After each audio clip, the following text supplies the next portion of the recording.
If you're looking to create looks like this with regular nail polish but don't know where to start, here's a step-by-step tutorial for this beachy look, because if I can do it, you can too.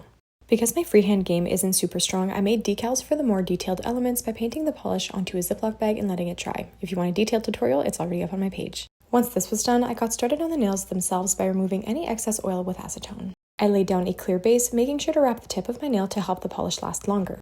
Then I used a sheer pink polish on all the fingers where my nail would be visible, so all except my pinky, where I instead started with a blue magnetic polish. To create a velvet effect, I waved the wand over my nail before resting it to one side until the polish was dry.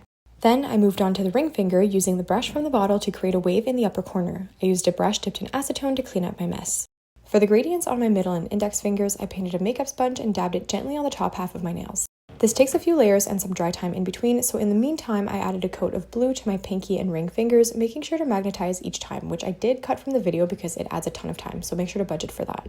I returned for some more dabbing on my middle and index fingers, where you can see the gradient a bit better now. While this was drying, I took a detail brush to follow the wave on my ring finger with a gold stripe. For the seashell design, I used a dotting tool and a shimmery white polish. I started at the top of the shell and dragged down to the middle of the seashell. I was in a rush, so it is off center here. I used a brush to patch any gaps, and once this was dry, added a pearl by applying a coat of clear polish and settling it in gently with some tweezers. Back to the index finger, I decided to do a gradient with a gold glitter, so I started by gently brushing some glitters on and then used a sponge to make the glitter more concentrated at the tip of my nail. I followed the same technique with silver glitters on my pinky.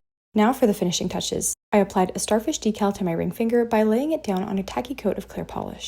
I also added gold dots to each side of the pearl. I sealed everything in with a glossy top coat, and here's the final result. I admit I omitted my thumb, but that's because I was in a huge rush and filming my thumb is complicated, but I hope everything else was helpful. Would you replicate this? Is there anything specific you want to see or know? Let me know.